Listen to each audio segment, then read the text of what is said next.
Untuk tadi Pak Misbakun, ini kita jawab umum ya. Strategi restitusi, memang saya pikir restitusi kita kegedean tuh, banyak aneh-aneh ya tuh. Kadang-kadang juga produsen menaikkan cost of COGS-nya terlalu tinggi sehingga marginnya kecil sekali mereka. Padahal di ininya untungnya besar. Ini saya akan pelajari gimana restitusinya. Tahun lalu ketika saya masuk ke pajak, ke keuangan, kita keluarin berapa tadi? 361 triliun. Saya mau berhentiin. Oke, restitusi saya berhentiin karena kita concern dengan pendapatan dari pajak dan ekonomi yang melambat waktu itu. Hampir semua sudah keluar, tinggal 6 triliun, 7 triliun yang belum dieksekusi.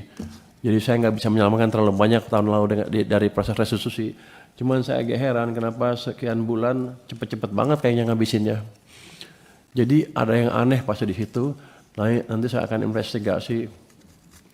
Seiring dengan tadi masukan dari Pak Misbakun, kita akan lihat strategi restitusi yang baik seperti apa. Selama ini katanya seperti otomatis, nggak ada kontrol dari pajak untuk mengecek atau saya pikir terlalu mudah. Nanti kan saya cek industri batu bara tuh kalau kita hitung PPN-nya saya malah subsidi. Makanya saya akan coba tutup dengan biaya ekspor keluar batu bara. Tadi dengan penurunan misalnya volume turun, apakah akan kurang? Belum tentu. Kalau orang di pasar tahu volume akan turun, biasanya harganya naik di sana. Untuk barang-barang yang kita mendominasi seperti CPO, harusnya kita tadi siapa yang Pak Didi ya, harusnya kita bisa mengendalikan harga pasar. Tapi selama ini kalau kita punya barang mayoritas yang menguasai pasar dunia, kita selalu nggak bisa mengendalikan harga pasar karena kita bodoh atau orang kita sebagian dibayar. Seperti timah, kita produsen terbesar timah dunia, tapi yang mengendalikan harga bukan kita. Di pasar Singapura kalau nggak salah ininya marketnya. Itu agak aneh untuk saya. Sekarang sedang dibersihkan oleh Satgas PKH.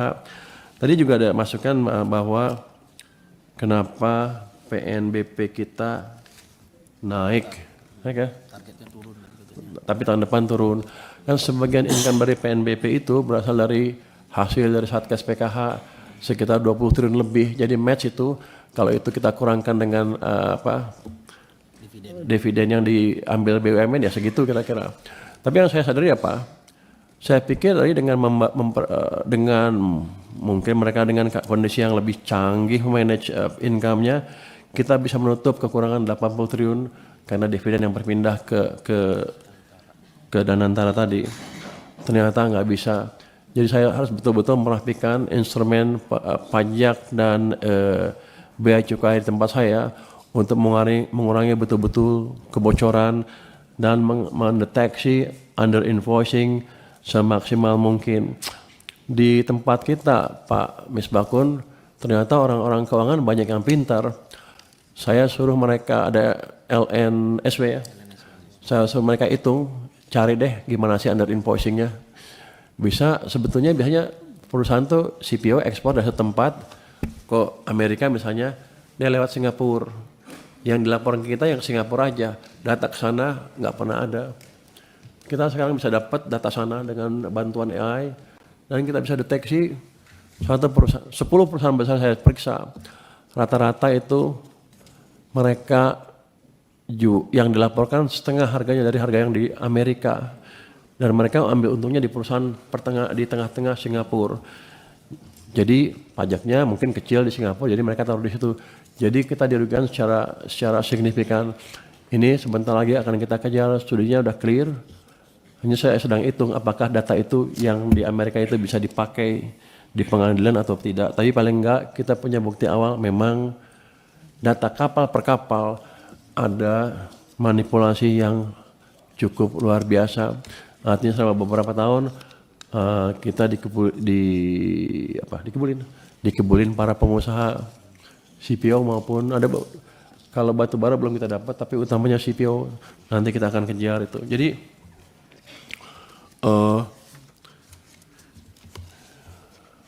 perbaikan income di tahun ini diharapkan terjadi karena pertama ada perbaikan ekonomi.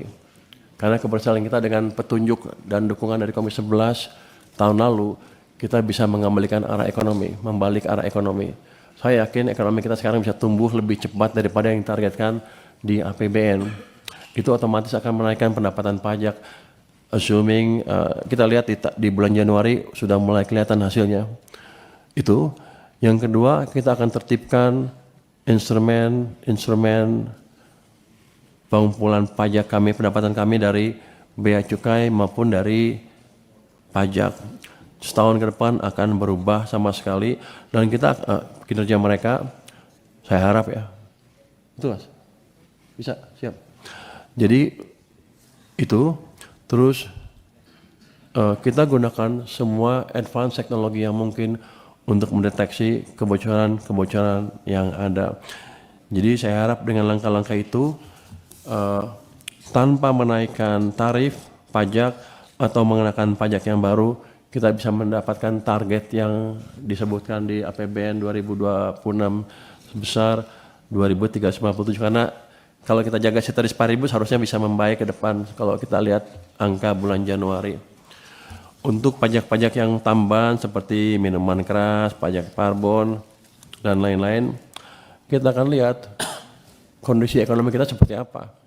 Kalau let's say triwulan kedua kita sudah mencapai 6% laju pertumbuhannya, maka ruang untuk mengenakan pajak tambahan seperti minuman bermanis mungkin menjadi terbuka.